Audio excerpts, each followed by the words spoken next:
En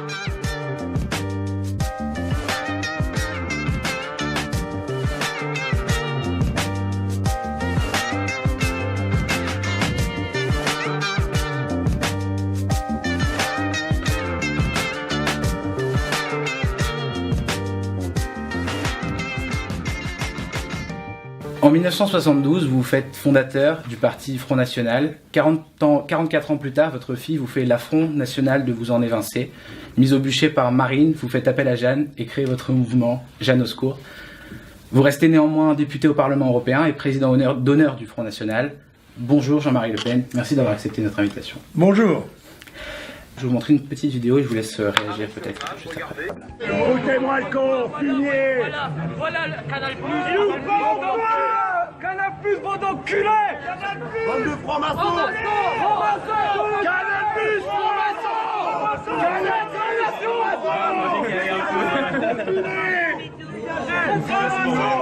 foutez-moi le con. On s'en va. Dis-nous. Il est sympa. Il est sympa, ouais, moi aussi je suis sympa.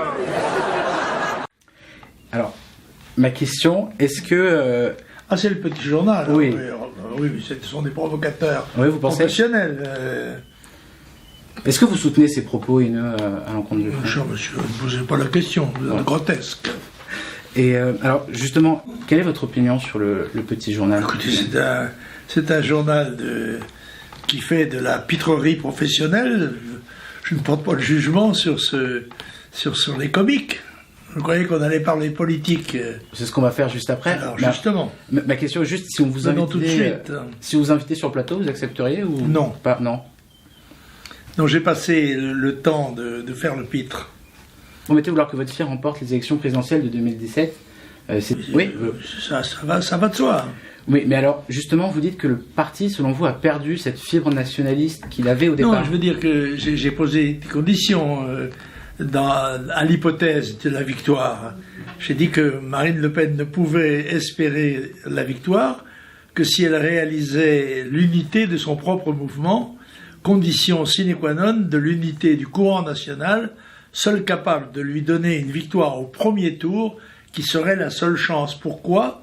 Parce qu'au deuxième tour, ce sont les citoyens immigrés de nationalités récentes qui feront l'arbitrage. Ils sont plusieurs millions. Pourtant, vous vous accrochez à votre place, du moment que vous voulez rester dans la vie politique aujourd'hui. J'y suis, je m'accroche pas, j'ai aucune raison de m'accrocher parce que personne ne veut me décrocher et personne en plus ne peut le faire. Alors le 1er mai dernier, lors de la manifestation que vous avez organisée, vous étiez, selon les chiffres officiels en tout cas, à peu près 500. Comment vous vous ressentez face à ça? Vous êtes déçu? Vous vous dites... Non, pas déçu, pourquoi? Non. On n'est plus au temps du deuxième tour des élections présidentielles où vous aviez rassemblé énormément. Comparons des choses comparables. On ne compare pas une manifestation du 1er mai pour Jeanne d'Arc avec une élection présidentielle de deuxième tour. Enfin, voyons. Mais, je veux dire, soyez sérieux un peu. Est-ce que ça reste... Je sais que c'est plus votre objectif, mais pourquoi est-ce que vous voulez rester aujourd'hui dans la vie politique? Parce que je suis utile. Parce que ce que je dis, personne d'autre n'ose le faire. Pourquoi faites-vous ce que vous faites? Vous pensez que ça modifie le cours du monde? Non, ben vous le faites quand même. Bon, c'est votre problème à vous. De la même manière, moi j'ai une fonction politique, je suis député français au Parlement européen, j'exécute mon mandat et je parle puisque je suis payé pour parler. Alors justement, qu'est-ce que vous faites en ce moment? Qu'est-ce qui se passe dans votre carrière? Je suis un homme politique français. Par conséquent, je m'exprime sur différentes antennes, y compris la vôtre, vous voyez. D'ailleurs, merci beaucoup d'avoir accepté l'invitation. Je ne suis pas très regardant, puisque je n'exige pas que vous ayez une grande audience pour m'entretenir avec vous. Et je vous en remercie. Je suis très ouvert à toutes les initiatives. J'essaye de faire le métier que j'ai fait pendant plus de 60 ans. De façon convenable, propre. Vous êtes heureux de votre parcours jusqu'à aujourd'hui? Quand vous regardez ce que vous avez fait? Écoutez, quand je me regarde, je suis modeste. Quand je me compare, je suis orgueilleux. D'accord. L'immigration, selon vous, ce serait le terreau du terrorisme, et vous le dites, la France est en danger de mort, c'est ce que vous dites. Oui. Vous affirmez que depuis... Je le crois. Oui, vous le croyez? Mais Oui. finalement, est-ce que nous, les Français, on n'est pas tous des immigrants, des migrants finalement? Parce que qui pourrait Moi, se prévaloir peut-être d'être vous, fils mais de pas moi. Gaulois depuis la nuit des Pas temps? moi. Moi, je suis Morbihanais de souche, même pas breton, Morbihanais. C'est un garçon qui d'ailleurs avec Internet a fait très gentiment mon arbre généalogique.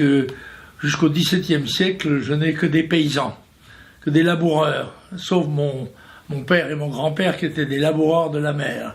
Mais en dehors de ça, non, je connais la théorie sur laquelle nous sommes tous des migrants d'un jour ou de l'autre, voilà. Mais comme c'est vous et votre génération qui allez avoir affaire avec le problème, je vous souhaite bien du plaisir. Quel problème on a affronté notre génération selon vous aujourd'hui? Le problème, ce sera la submersion de la France et de l'Europe par des populations étrangères. Voilà, c'est ça. Est-ce que vous aurez ignoré, comme la plupart des hommes politiques, d'ailleurs, la révolution capitale qui s'est produite au XXe siècle? Je vais vous faire une petite comparaison. Vous voyez, l'Europe, 700 millions. Âge moyen, 40 ans. Taux de reproduction, 1,4 enfants par femme. En face, 6 milliards. Âge moyen, 20 ans. Taux de reproduction, 4 à 5. Mais qu'est-ce qu'il faut faire alors face à ce problème? Vaste problème, vaste question. C'est vous qui allez avoir à régler le problème, pas moi. Moi, je serai parti. Je vous regarderai d'en haut. Vous prenez une sortie de la France de l'Union Oui, européenne? oui, absolument. Je pense que l'Union européenne est un fardeau, tient les pays européens en dehors des réflexes fondamentaux et salvateurs que sont ceux du patriotisme et du nationalisme. Voilà, chacun, selon moi, doit cultiver son jardin et les Français ne doivent pas accepter, comme les gouvernements de droite et de gauche l'ont fait depuis 40 ans, de faire entrer probablement 15 millions d'étrangers dans notre pays. L'INSEE dit 12 millions, mais on sait que l'INSEE a quelque complaisance à l'égard des discours officiels. Donc vous condamnez les politiques d'immigration aujourd'hui? Oui, je les condamne pour trahison, d'ailleurs incompétence, bêtise, lâcheté, oui, tout cela. Voilà. Mais qu'est-ce que vous Si gouverner, c'est prévoir, ces gens-là n'ont pas prévu. Ils n'ont pas vu ce qui était pourtant inéluctable. Voyez-vous, il y a un proverbe français qui dit la nuit, si tu te trouves sous un arbre et qu'il en tombe des pommes, il doit s'agir probablement d'un pommier. Je crois que les démographes ont calculé que dans 50 ans, le Nigeria aurait 420 millions d'habitants. 440 millions d'habitants. Et pour vous en tenir à des voisins que nous connaissons bien, puisque déjà quelques millions d'entre eux sont parmi nous, l'Algérie. Il y a 50 ans, 8 millions, aujourd'hui 40. Demain, sans doute 60. Voilà. Et comme ils n'avaient, puisqu'ils n'ont rien préparé d'autres ressources que le pétrole dont on leur avait fait cadeau, eh bien, la tentation sera grande de venir chez nous. Je vais vous raconter une anecdote. J'étais à Hammamet l'année dernière et je discutais avec de très jolies jeunes filles tunisiennes bikinisées et je leur disais, mais dites donc les enfants, et si à la charia? Ah ben on dirait en France. Le réflexe a été immédiat. Tout le monde a envie de venir en France, c'est vrai, et ils en auront d'autant plus envie qu'ils auront faim, qu'ils auront soif, qu'ils auront peur, voilà. Mais en Europe, on perdrait quand même l'essentiel de tous nos partenaires commerciaux si on sortait de l'Union européenne. Comment on ferait économiquement pour s'en sortir? On faisait du commerce avant l'Union européenne. Je vais vous donner un chiffre. Je crois que le chiffre des échanges avec l'Allemagne par rapport à 1900, je crois que c'est 2% de différence. Il n'y a pas besoin de l'Europe pour faire du commerce avec les pays européens. Pourquoi? Il y avait des échanges commerciaux avant, il y aura des échanges commerciaux demain. Simplement, il y aura, pour eux, comme pour tout le monde, des contrôles douaniers qui permettront de ne pas se laisser submerger par aussi bien par des travailleurs à bon marché que par des produits à bon marché. Il va y avoir un tarif douanier, ça va être très cher. Oui, Ça va nous coûter cher encore. Il y aura des tarifs douaniers qui s'équilibreront et nous tendrons, si c'est nécessaire, vers l'autosatisfaction de nos besoins, si tant est que c'est possible. Le commerce mondialisé, il est évident, est meurtrier pour toutes nos activités moyennes, disons. C'est ce qui a fait de la Chine le grand atelier du monde. Alors, on va juste revenir pour terminer sur votre carrière politique, ce que vous avez fait jusqu'à aujourd'hui. Il y a quelques jours, je suis allé voir sur votre page Facebook et vous regrettiez que, c'est ce que j'ai lu, que qu'on ne rende pas hommage à Pétain lors des cérémonies. Vous avez vu ça, vous vous êtes trompé. J'ai rien regretté du tout, d'abord parce que je suis un tenant de la chanson « Je n'en rien de rien ». Non, je ne regrette rien. Par conséquent, vous m'avez certainement pas entendu regretter que. J'ai simplement fait un tweet disant centenaire, 2 points, honneur au général Pétain, vainqueur de Verdun. Voilà exactement ma citation. Voilà. Mais alors, c'est pas un regret, c'est une constatation d'évidence.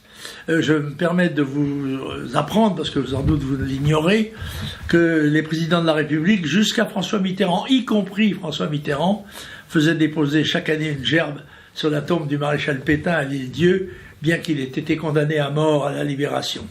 Mais ce tweet, il y a certaines personnes qui ont vu ça comme de la provocation. Qu'ils aillent se faire foutre, ceux-là. D'accord. Merci beaucoup. Voilà. Bon.